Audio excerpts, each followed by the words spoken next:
मैं जैसे मर्जी कपड़े पहनूं, मैं जैसे मर्जी जिंदगी गुजारूं। आप होते कौन है और वो लोग तनकीद कैसे मुझ पर कर सकते हैं जो आइटम सॉन्ग बड़े शौक से देखते हो, जो पॉर्न फिल्में देखने में नंबर 1 पर हो।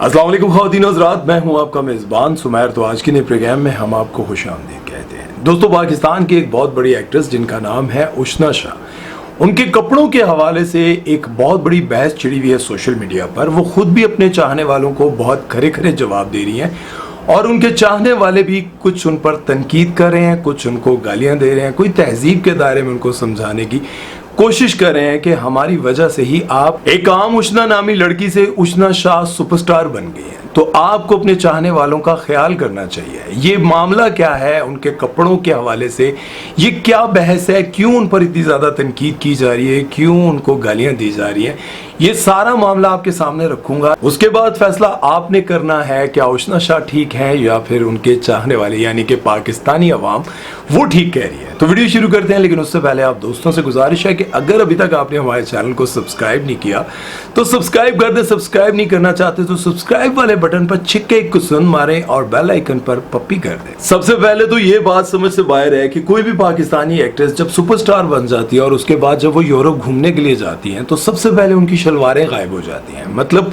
वो स्कर्ट और इस तरह के कपड़े पहनने लग जाती हैं जिनमें उनको शलवार की जरूरत ही नहीं पड़ती। उशना शाह अपने कैरियर में कई बार कंट्रोवर्सी का शिकार हुई, लेकिन इस बार उन्हें शलवार ना पहनने पर लोगों ने बहुत गालियां दी। उशना शाह के शौहर एक प्रोफेशनल गोल्फ प्लेयर हैं और उनका मैच देखने के लिए उशना शाह बैरून मुल्क गई और वहां जाते ही वो अपने आप को यूरोपियन समझने लगी और उन्हीं की तरह का लिबास पहनकर वो गोल्फ क्लब पहुंची और जो लिबास उन्होंने पहना हुआ था उसमें उनकी नीचे टांगे बिल्कुल नंगी थी, बल्कि जो स्कर्ट था वो भी साइड से कटा हुआ था। और इस लिबास में उन्होंने ये वीडियो सारी बड़े फख्र से अपने इंस्टाग्राम पर लगाई और इंस्टाग्राम पर लगाने के बाद लोगों ने उनको बहुत ज्यादा हेट कॉमेंट्स करना शुरू कर दिए। कुछ लोगों ने उनको गालियां देनी शुरू कर दी, कुछ लोगों ने उनको बहुत बुरा भला कहा, कुछ ने उनको समझाने की कोशिश की।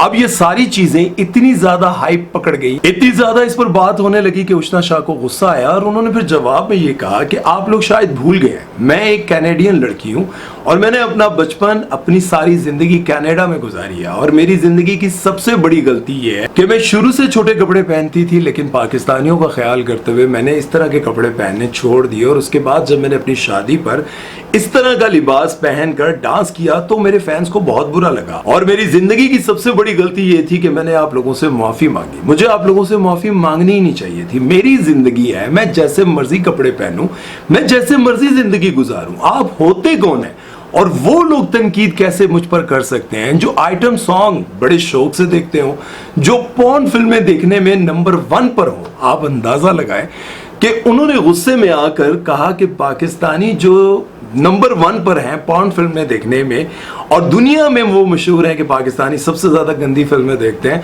वो मुझ पर तनकीद कैसे कर सकते हैं। लेकिन अब मुझे किसी की भी परवाह नहीं है, मैं जिस तरह के मर्जी कपड़े पहनूं, मेरा जो मन चाहेगा मैं वो करूंगी। मैं किसी से ना तो माफी मांगूंगी और ना ही मैं किसी के हक में बात करूंगी। मैं इस तरह के दोगले इंसानों को जवाब दे नहीं हूं जो खुद गंदी फिल्में देखते हैं और मेरे कपड़ों पर तनकीद करते हैं। पहले अपने गिरबान में झांको। अब उनके इस जवाब पर लोगों ने उनको और हेट देना शुरू किया और लोगों ने कहा कि अगर आपको इतना ही गुरूर है तो जरा याद करें कनाडा में, यूरोप में आपको जानता कौन था।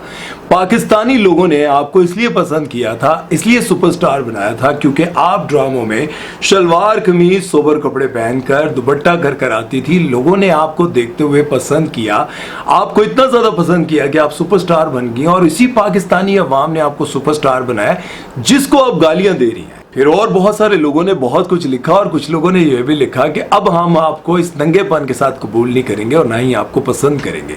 और कुछ लोगों ने यह भी लिखा कि अब आए आपका कोई ड्रामा, हम उसका बायकॉट करेंगे। इसके बाद उशना शाह ने बड़े दुखी अंदाज में यह पोस्ट लगाई कि मैं दिन में 10 पोस्टें फलस्तीन के हक में लगाती हूँ, वो तो कभी किसी ने वायरल नहीं की, लेकिन मेरी ये वाली पोस्ट सबने वायरल कर दी। आप सभी बहुत दोगले लोग हो, मेरी अच्छी पोस्ट को फलस्तीन के हक में जो मैं बात करती हूँ उसको कभी वायरल नहीं करते, लेकिन मेरी इस तरह की पोस्टों को ऐसा वायरल करते हैं कि हर जगह जेरे बहस हो जाती है। अच्छा, मैं आपको जरा उशना शाह का थोड़ा सा बैकग्राउंड बता दूं, कुछ लोग नहीं जानते होंगे। तो इनकी जो वालदा थी वो पीटीवी के दौर की एक मशहूर अदाकारा थी जिनका नाम था असमत ताहिरा और आजकल की एक मशहूर एक्ट्रेस है जिनका नाम है इरसा गजल, वो इनकी सौतेली बहन है, वो भी बहुत अच्छा काम कर रही है। उशना शाह कराची में पैदा हुई और ये बचपन में ही कनाडा चली गई थी और इन्होंने अपनी जवानी के खास दिन कनाडा में ही गुजारे और फिर इनको 2012 में ये एहसास हुआ कि मुझे एक्ट्रेस बनना चाहिए। और एक्टर बनने के लिए अब जाहिर है ये हॉलीवुड तो जा नहीं सकती थी और शायद इनको काम भी ना मिलता।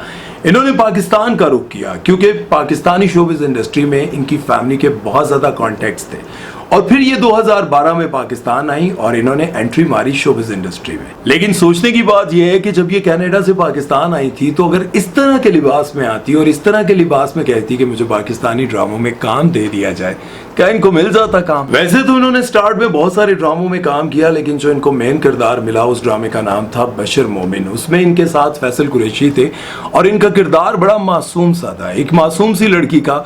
और फैसल कुरैशी इनसे शादी करने के लिए इनकी मंगनी तोड़वा देते हैं और फिर खुद कर लेते हैं। फिर इनका एक ड्रामा आया जिसका नाम था अली फल्ला। उसमें इनको वाकई दाद देनी पड़ेगी क्योंकि इन्होंने बड़ा जबरदस्त मेकअप करवाया और इनको इतना बिगाड़ कर पेश किया गया था कि वाकई ये फकीर लग रही थी। फिर इनका एक ड्रामा आया जिसका नाम था बला और वाकई उसमें इनका किरदार बला जैसा ही था। एक साइकोपैथ का इनका किरदार था जिसमें दिखाया ये जाता है कि ये लंगड़ी होती है और ये अपने शोहर के सामने अच्छी बनती रहती है, लेकिन इनका अंदर का जो रूप होता है वो बहुत ही भयानक होता है। और फिर इनका वो ड्रामा आया जिसको मैंने जाती तौर पर बहुत पसंद किया और इनके किरदार को देखकर मुझे इन पर बड़ा गुस्सा आता था। ड्रामे का नाम था परीजाद। परीजाद में ये ऐसी लालची औरत दिखाई, ओए होए होए, मैं कहना जिस बंदे दी जिंदगी च असल च ऐसी कुड़ी आ जाए ना तो बंदा खुदकुशी कर ले, ओदे नाल मोहब्बत ना दोबारा करे। और फिर जब फिरोज खान की जिंदगी का एक मुश्किल दौर आया तो उस वक्त इनका एक ड्रामा होने हुआ जिसका नाम था हब्स। उसमें इन्होंने इनके साथ काम किया था, लेकिन जब इनसे पूछा गया कि फिरोज खान किस तरह के इंसान है, उस वक्त ये खामोश रही।